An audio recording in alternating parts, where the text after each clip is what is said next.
अस्सलाम वालेकुम जी, जेके बोल पर खुश आमदीद। हिमालयन रीजन की बड़ी खबर, G20 का इजलास मकबूजा जम्मू कश्मीर में भारत की जानिब से बुलाया गया और इंडोनेशिया के साथ पाकिस्तान के जो सिफारती ताल्लुकात हैं और अस्करी अलाए रहे, ये एक दूसरे के काम ना आ सके हैं। और बिलावल भुट्टो जरदारी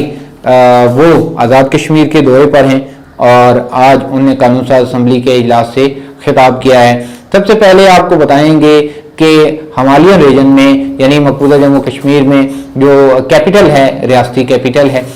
श्रीनगर, यहाँ पर आज G20 के जो डेलीगेट्स हैं वो पहुँचे। सख्त सिक्योरिटी एहलकार में उनको लाया गया और यहाँ पर खुसूसी तौर पर उनकी तफरीक का एहतमाम भी किया गया और यहाँ पर उनकी जो मीटिंग्स है वो भी मुनक्किद की जानी थी। एक बड़ा इवेंट था और इंडिया के हवाले से जहाँ पर इसको एक बड़ी स्पेस मिलनी थी, दुनिया में इसकी एक अहमियत जो है वो भी थी। और लेकिन भारत का जो एक गैर जिम्मेदाराना रवैया है उसकी वजह से जो ये G20 इजलास का जो असर है वो मुतासिर हुआ है। दूसरी जानिब मकबूजा कश्मीर की एक तारीखी हैसियत है, ये मुतनाज़ा इलाका है, पाकिस्तान और हिंदुस्तान दोनों ही इन इलाकों पर जो इंतज़ामी जिम्मेदारियाँ हैं वो निभा रहे हैं। और लेकिन जो हिंदुस्तान है उसने कश्मीरियों से किए गए जो वादे हैं उनसे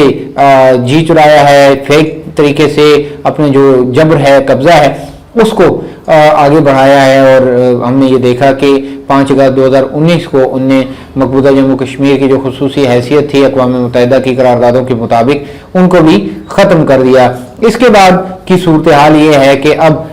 हिंदुस्तान जो है वो अक़वाम मुत्तहिदा की सिक्योरिटी कौंसिल जो है इसकी करारदादों की भी नफ़ी कर चुका है, इसके भी खिलाफ है। और आज खुद ये जो G20 का इजलास है ये एक मुतनाज़ा इलाके में मुनक़िद कराना ये भी अक़वाम मुत्तहिदा की इन करारदादों की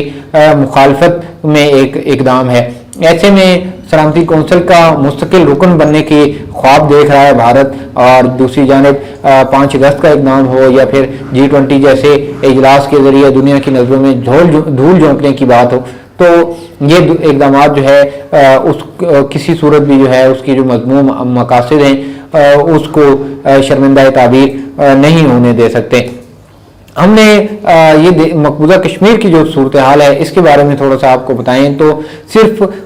गुज़श्ता सालों के दौरान यानी 5 अगस्त 2019 का जो वाक़या है इसके बाद 35 सहाफ़ी सिर्फ जो है वो मुख्तलिफ कैदोबंद की सहूलतें बर्दाश्त कर चुके हैं, पर्चे जो उनके ऊपर काटे गए हैं, FIR दर्ज की गई हैं झूठी। तो यूँ मकबूजा कश्मीर में जो हक़ आज़ादी है, इजहार आज़ादी है, इजहार राय है या ब्लॉग पे जो आज़ादी है वो भी मुतासिर है, यहाँ पर बात करना कोई इतना ज़्यादा आसान नहीं है। दूसरी जानिब पाकिस्तान के और इंडोनेशिया के जो ताल्लुकात हैं वो एक जो है अब एक उन पे सवालिया निशान पड़ गया है, क्वेश्चन मार्क है। कैसे ये आपको बताते हैं। इससे पहले कि हम आगे बढ़ें, अगर आपने हमारे चैनल को अभी तक सब्सक्राइब या लाइक और फॉलो नहीं किया तो अभी कर लीजिए। हिंदुस्तान और पाकिस्तान के ताल्लुकात के दरमियान इंडोनेशिया का किरदार तारीख में बहुत अहमियत का हामिल है। कैसे 1965 की जंग में जब पाकिस्तान के ऊपर हमला किया गया और ऐसे में जो सदर थे इंडोनेशिया के उन्होंने बड़ा अहम बयान जारी किया। उन्होंने कहा कि इस्लामाबाद के ऊपर हमला जो है वो इंडोनेशिया के ऊपर हमला तस्वर किया जाएगा। और न सिर्फ उनने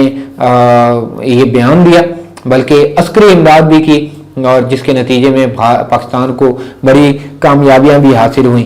पाकिस्तान और इंडोनेशिया के बड़े गहरे तारीखी ताल्लुकात और एक मुस्लिम ब्रदरहुड का जो एक ताल्लुक है ये भी है, लेकिन ऐसे में इंडोनेशिया पाकिस्तान के काम नहीं आ सका है। और G20 का जो इजलास था इसमें एक मुतनाज़ा रियासत जहां पाकिस्तान का और इंडोनेशिया का खुद एक किरदार है और उसकी एक मुकाम है वो इस इजलास में शरीक हुआ और वो पाकिस्तान की अपील पर पाकिस्तान के काम नहीं आया है। ऐसे में जो सारी सूरत हाल है ये एक सवाल पैदा करती है कि क्या पाकिस्तान और इंडोनेशिया के जो सफारती ताल्लुकात हैं क्या पाकिस्तान और इंडोनेशिया के ताल्लुकात जो गहरे ताल्लुकात हैं क्या अब उनमें सदमोहरी है या एक दूसरे के काम नहीं आ सकते या इनमें दूरियां बढ़ गई हैं। तो इसके बाद हम ये कह सकते हैं यकीनन कहीं ना कहीं कुछ ना कुछ खराबी की तरफ ताल्लुकात जा रहे हैं। کہ ہندوستان سے اس کی قربت زیادہ ہو رہی ہے۔ جو اس وقت 25 ممالک G20 کا اجلاس جو سری نگر میں بلایا گیا ہے، 25 ممالک یعنی 29 ممالک نے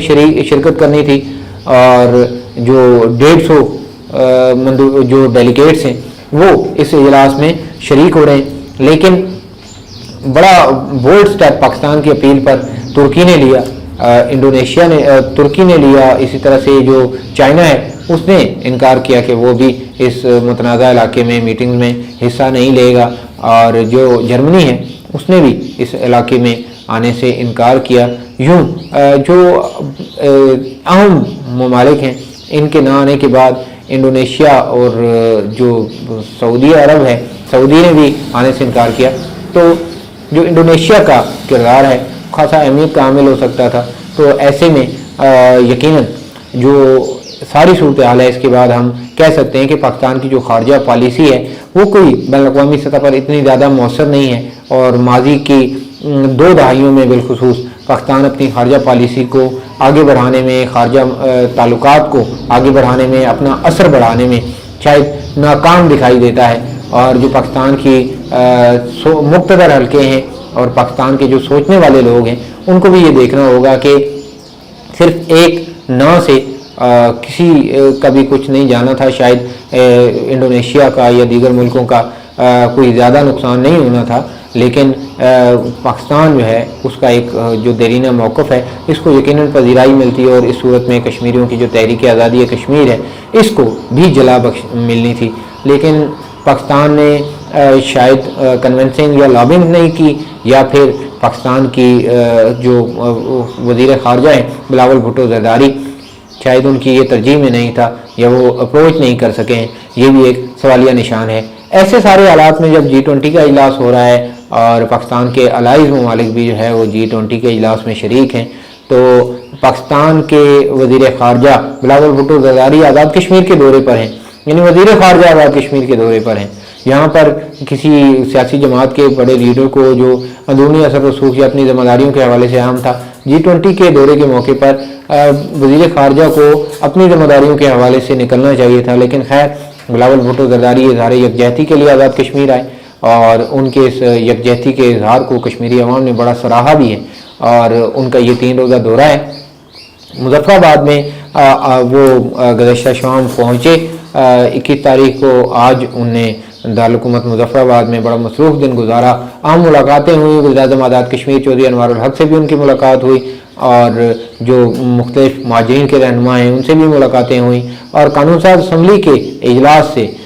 جوائنٹ سیشن تھا یہ، جس میں انہوں نے خطاب بھی کیا ہے، اور اس موقع پر انہوں نے کشمیری عوام کو یکجہتی کا پیغام بھی پہنچایا ہے، عالمی اداروں سے بھی مطالبہ کیا ہے کہ وہ اپنا کردار جو ہے اس کو پازیٹیو طریقے سے پلے کریں۔ اس ساری صورتحال کے بعد آخر میں ہم آپ کو یہ بتانا چاہتے ہیں کہ ان ساری صورتحال کے بعد جو OIC ہے، OIC کا کردار بھی خاصا اہمیت کا حامل تھا، بالخصوص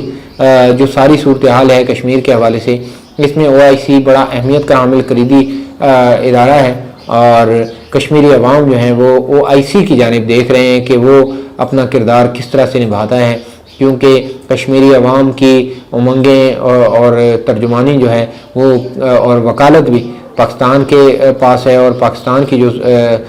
کی جو بڑی قریبی تعلقات ہیں، پاکستان کا اہم رول ہے OIC میں، تو ایسے میں OIC کے جو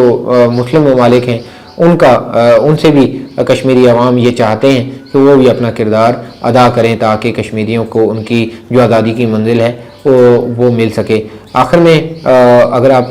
ابھی تک ہمارے چینل پر نئے تھے تو ہمارے چینل کو ضرور لائک اور سبسکرائب کر دیجیے گا۔ ہمیں دیجیے اجازت، اللہ نگہبان۔